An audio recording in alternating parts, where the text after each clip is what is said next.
Thank you for tuning in to Growth Island again. Today we got one of my favorite subjects, which is psychology. And those of you who know me know that I've studied a bunch of positive psychology, and I find it so fascinating that we can look at what makes people happy and not just only how we get them from sad to like kind of okay. And I was really thrilled when I saw a new paper come out here in March about happiness comes from trying to make others feel good rather than yourself. Hmm. So what does that actually mean? Well, it was published in the Journal of Positive Psychology, and I've been so lucky that I managed to get one of the authors on the show today. It's Milla Titova, and she's a former assistant professor at Elon University. I'm not sure I'm pronouncing that right, but at American University, and she's transitioning now into being an assistant teaching professor at the University of Washington. And she's not only published this paper, but also several others, and she knows a bunch of this stuff. I'm really excited. Mila, thank you so much for coming on the show. Thank you for having me. So, how did you get into the field of psychology, and why did you suddenly end up studying like what makes someone happy? Yeah, that's a great question. I think that oftentimes, so I started being interested in psychology as an undergraduate student, and oftentimes the interest in psychology at that point comes kind of being interested in the abnormal side of psychology, like psychological disorders. And this is not something that I was very much interested in from the beginning. I think it's, obviously incredibly important, and mental health and taking care of our mental health is incredibly important. We do need people who are going in the clinical side of psychology. However, I was more interested in kind of a day to day for like every single person. Like, what is the psychology of our day to day decisions? What changes our mood and things of that nature. That was kind of what I was interested in as an undergraduate. And also as an undergraduate, I got into doing some psychological research. And I was very fortunate to find my undergraduate advisor at Hiram College, where I got my undergraduate degree. And her name is Acacia Parks, and she is like a person who is specializes in positive psychology and positive psychological interventions in particular. And that really sparked my interest in studying happiness and positive psychological interventions, which are kind of small, simple activities that are designed to promote our happiness and mood. And we started doing research together, and it kind of sparked from there, and I've never stopped being interested in happiness. And like, who wouldn't? Like, to me, that like, obviously I'm biased, this is my area of research, but to me, I'm like, who wouldn't want to know what makes us happy, how to improve our happiness, how to make sure that we stay happier for longer, and all of those interesting questions. So to me, that's kind of what drew me into psychology and into continuing my education post getting my bachelor's degree. I can really relate to that. So I think it was Sean Anker or one of the other within positive psychology that I first found, and I was fascinated. I found Martin Seligman as well about kind of like the father of positive psychology, as some name him. Like, how can like what can we actually do, and how can we figure out instead of like where do we start our test of something that makes us happy? And that's basically what positive psychology kind of give like some of the keys to like, hey, we've tested this on a bunch of people and it seems to help. So for me, I started with a gratitude journal as one of the things. And I've done that since 2013.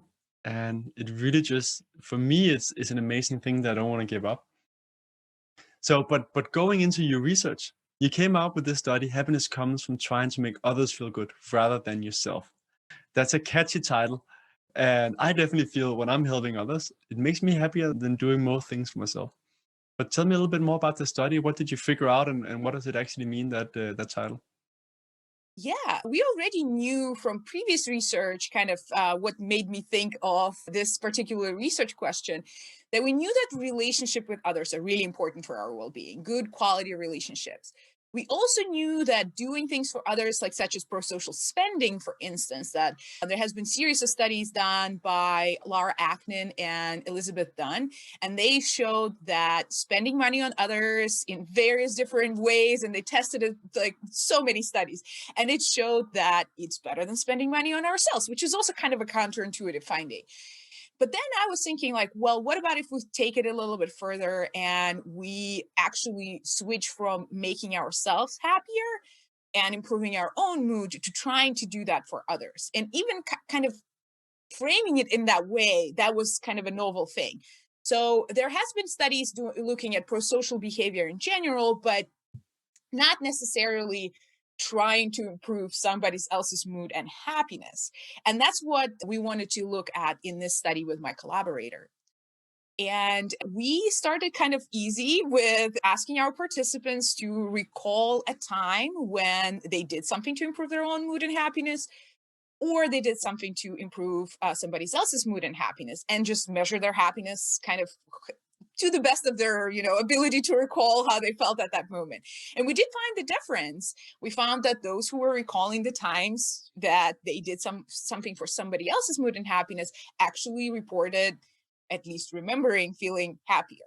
But of course, we can't really rely on memories of people we know. Again, from research, our memories can be a little faulty. We tend to misremember certain things. So we wanted to get at that question again, but more in real time and in a real experiment. And that's what we did in our next study. So we got a bunch of college students and we asked them to either do something to improve their own mood and happiness, or to do something to improve somebody else's mood and happiness, kind of, that day. And we gave them those instructions in the morning. We asked them to do it by the end of the day. And then at the end of the day, we actually followed up with another survey where we asked how they felt about it. Did they actually do it? Because that was, an important part of the experiment. And also, of course, we wanted to know how they felt at the end of the day. So we measured their happiness again. And again, we found that in this kind of more real experiment, again, it worked. And those who were improving mood and happiness of others actually reported higher levels of happiness than those who were doing it for themselves. So that was a really nice finding. And it was a bit more interesting than just recalling as well. So that was a good finding. And we were happy to see that our hypotheses were supported. And then you went a bit further to see, because one of the factors is, when I read the paper as well, that we know that being together with other people can be a factor of making us more happy. So you went Yes. into as well looking at, okay, so how can we take out that factor to make sure that it's not just a social aspect of being around someone that makes us feel more happy? Yes. So in one variation of that study that I just talked about, we actually had one more condition, an additional condition, where we asked participants to just socialize with someone. And we found that was not quite cutting it. So just socializing was not producing as much happiness for our participants as actually actively trying to improve mood and happiness of others. And the reason that we think that is happening is because simply socializing. So, what do we mean by simply socializing? It's just spending kind of this passive time with others, I would say. So it could be like watching a TV show together, doing something side by side, that kind of stuff. But when we try to improve mood and happiness of others, we have really high quality social interactions. So this is something that where is a lot of intent put into it. We know, we kind of monitor how the people, respond. We think that we're doing something special for them and not just, our mere presence, and that's enough. So we found that relatedness between people, what we call it, in psychology, was higher for that condition where people were trying to improve mood and happiness of others, which basically means that the quality of their relationship, the connectedness that people felt to the person who they were interacting with was much higher Mm, comparing to just simply socializing. fascinating. So I know I shared this study with a few of my friends, and one of the first comments I got back was like, well, you can't only just do stuff from others all the entire time. You have to take care of yourself. And I read this full study. So you're in no way concluding that. And I think most of us know that for many people, they also have the challenge to remember to take care of themselves and not only do something from others. So how does that contradict, or how does that work together with the study? Yeah, and that's a common kind of criticism that you might hear when you say something like that. By no means we think that the person should completely forget about themselves and just constantly do things for others and never take time for themselves. It's just more that what we're thinking about is that at those times when you might feel kind of down, you feel like you need that pick me up. You need to improve your mood and happiness. Oftentimes what we think about is just, oh, I'm going to do something for myself. I'm going to go take that bubble bath, watch my favorite show, something, that people kind of do, those immediate gratification type pleasures. But what our research shows that in those moments, it's not that someone's like telling you to serve to their needs or anything like that. No, you choose yourself. It's a very autonomous thing that we do. It's our own decision that we choose for ourselves. We're like, okay, I'm not feeling the best. I need to improve my mood. How about I do something important for my roommate, for my significant other? How about I call my mom? That's what some of our participants did in the study. We were talking about college students who are away from home. So just simply, they know that their mom is going to be happy when they call her, right? And it's not that kind of reaction to serving or really being kind of in this position of really doing something for others when you're not considering yourself. So when you Hmm. think about those things, it really is not just constantly forgetting about yourself, is this high quality connection that is going to do something good for you and for the other person. So you're kind of like doubling up almost on spreading happiness and improving everybody's mood, because you're improving mood and happiness of the person who you're doing it for, and also for yourself. Yeah, makes sense. Do we know anything about what kind of acts of like kindness or making other people feel better that has the highest effect, or was the study too small? Do we have any kind of hypothesis about like this seems to be something that makes a bigger difference than others? Yeah, we tried to look at various things. So we kind of read through all of the things that our participants said that they did, and we coded them in different ways. Like, did that involve? We also asked them, did you spend money on the person? And that ended up like when we ran all our statistical models, none of that mattered.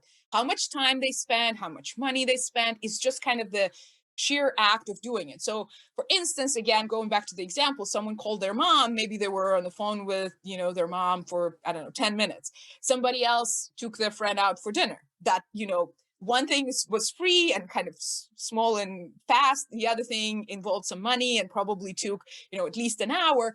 But we didn't find any kind of qualitative differences between the two, because it's the thought that counts, almost the fact that you did this something, went out of your way and did something special for that other person in your life.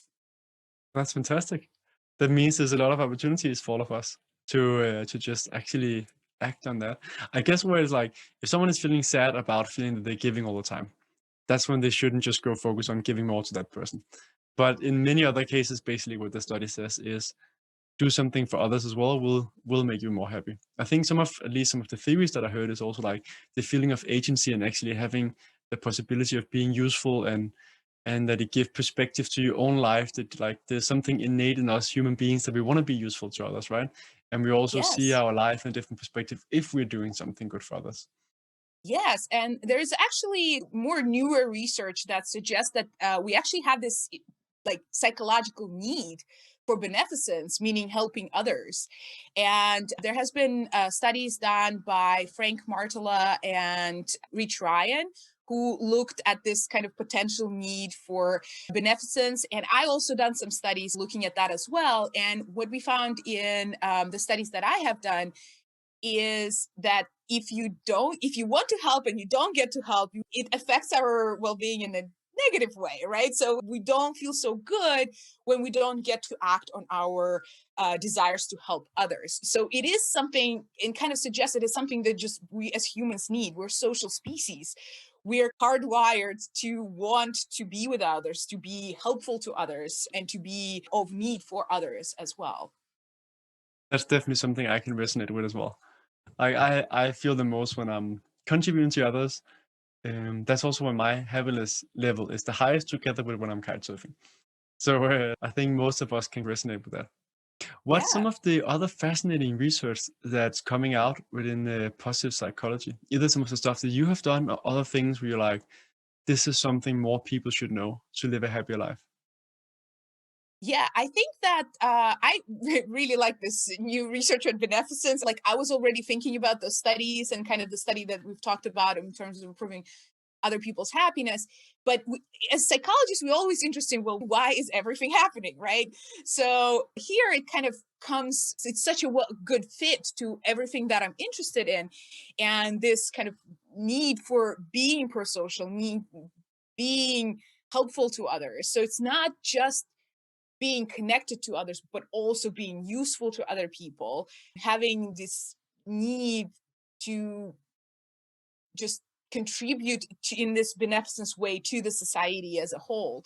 I, again, find it completely fascinating, kind of suggesting that it's not just something that makes us feel good, but that is actually this fundamental psychological need, along with some other needs that have been already very well established within psychological research, which include autonomy. And we've talked a little bit about that sense of agency, right? That we do what we do and we choose what we do. And also sense of competence that again connects to this. We are actually good at what we are doing. And then sense of relatedness that I also talked about quite a bit, where we want to feel like we're connected to others. There are other people who we matter for and they matter for us. And there's someone that we can rely on and find them in the time of need. And then there's this kind of proposed fourth need for beneficence, which I think that all together they're just really can explain a lot of the things that people want to do and how we can achieve the happiest lives that we can. Mm. How? So I know in research, because it's hard, it's often hard to get a researcher to say like, this is how life is, this is what you should do.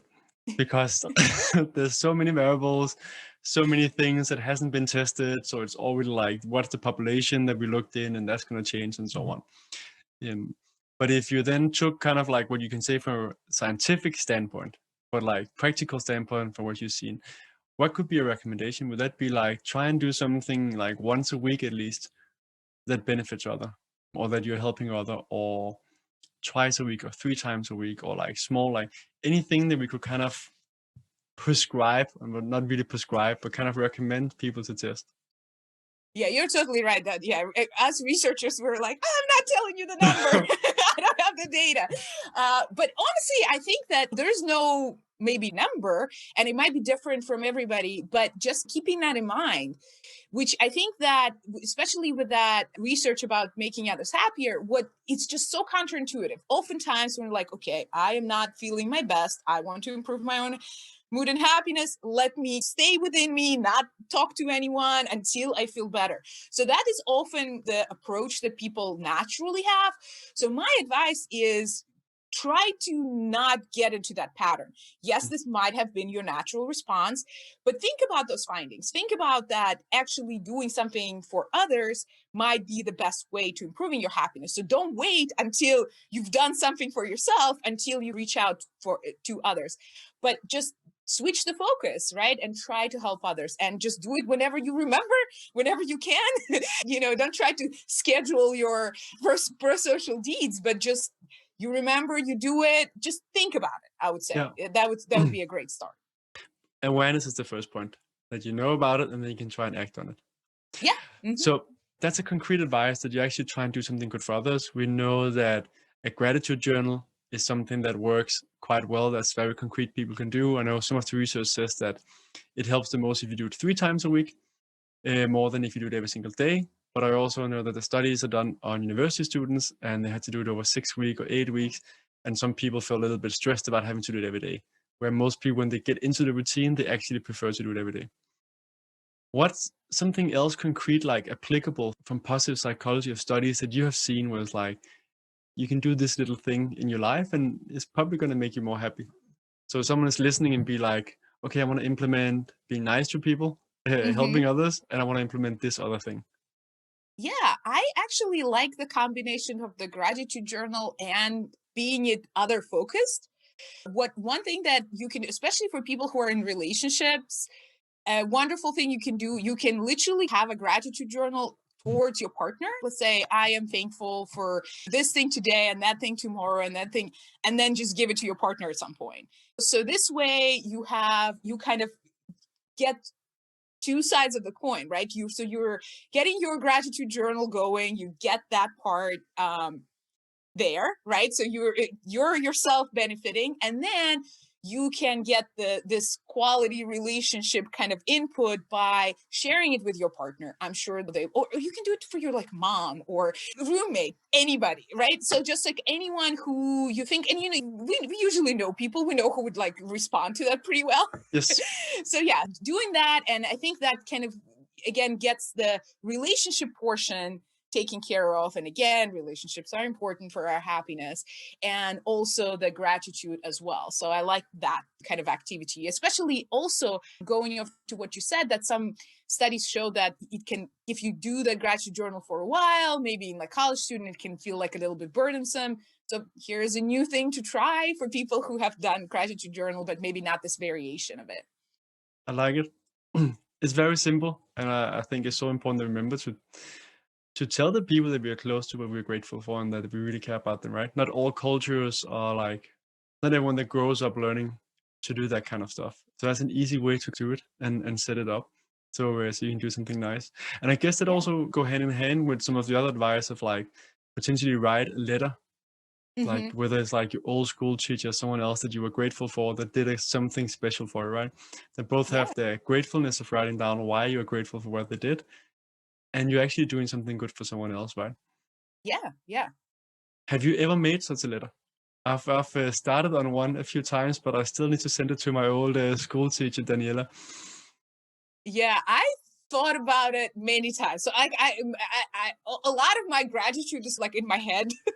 So sometimes I think and sit and think about it. And I've read a bunch of emails, gratitude emails, which is it's a letter, right? Yeah, But not the handwritten one. Yeah, I haven't done that one, which I think it's in today's day and age.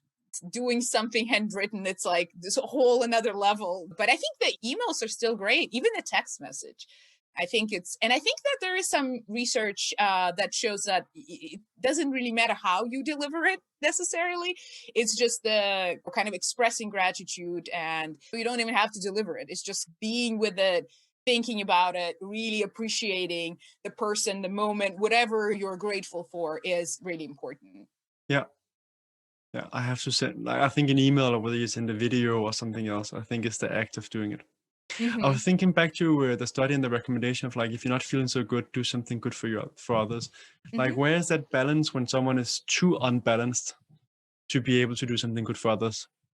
Is there like, do we know anything about that? Or do you still think no matter how bad you're feeling, doing something good for others instead of like taking care of yourself will be better for you? And I know kind of we see like homeless people in Denmark. We don't have a lot of Hmm. homeless people, but they are also often some of the most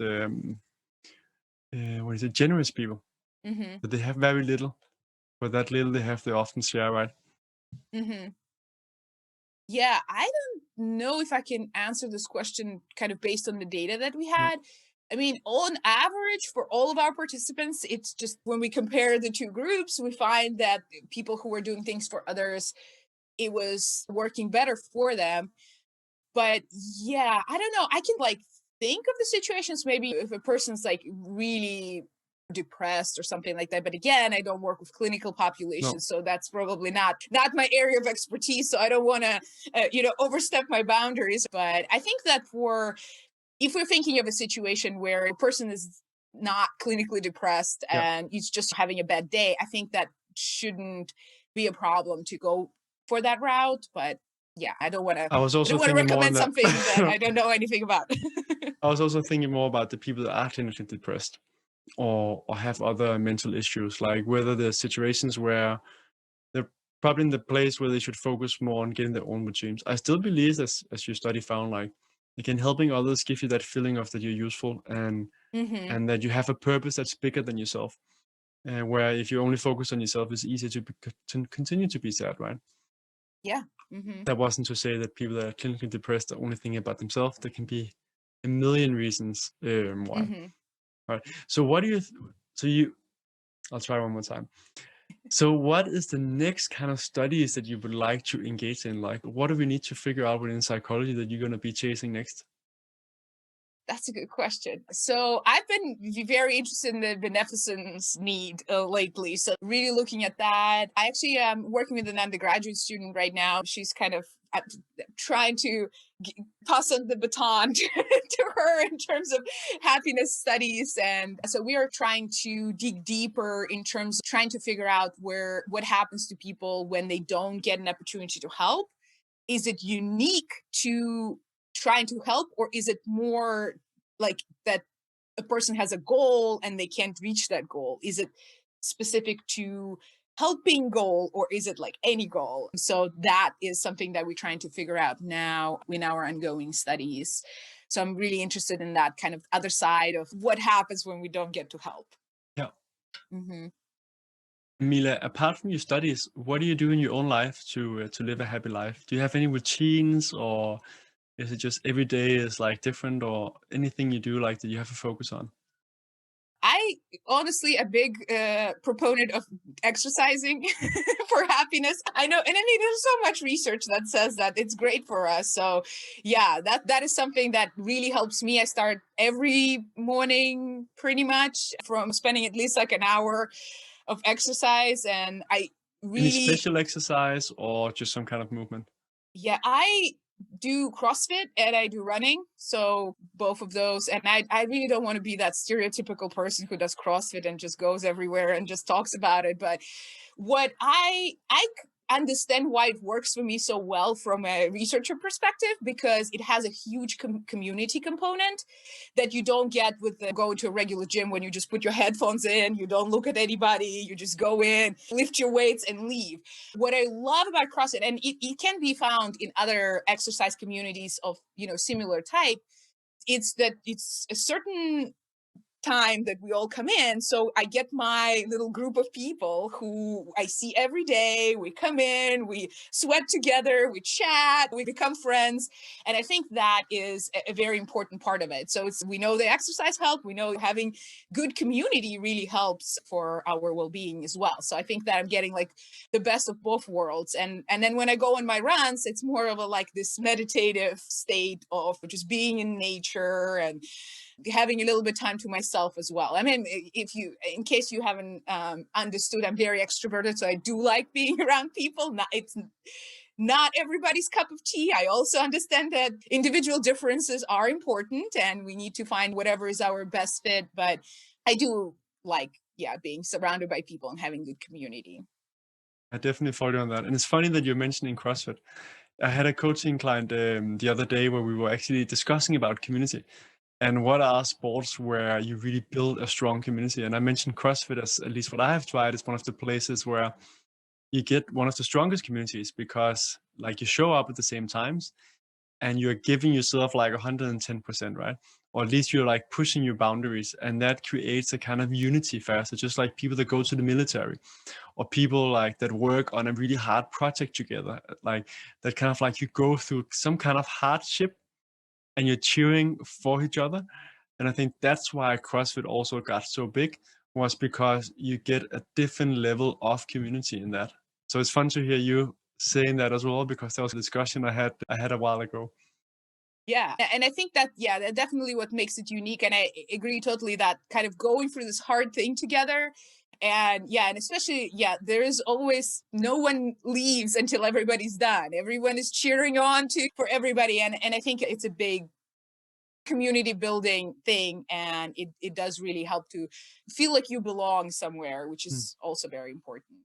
Super important. Hmm. And I think we definitely all feel that, at least when I've been my happiest, it's also been when I have not had the most time, but I have really felt like the strongest community bond, Hmm. being with someone and actually being on a mission of accomplishing something, whether it's then lifting some weights, doing some burpees or something else, or it's Yeah.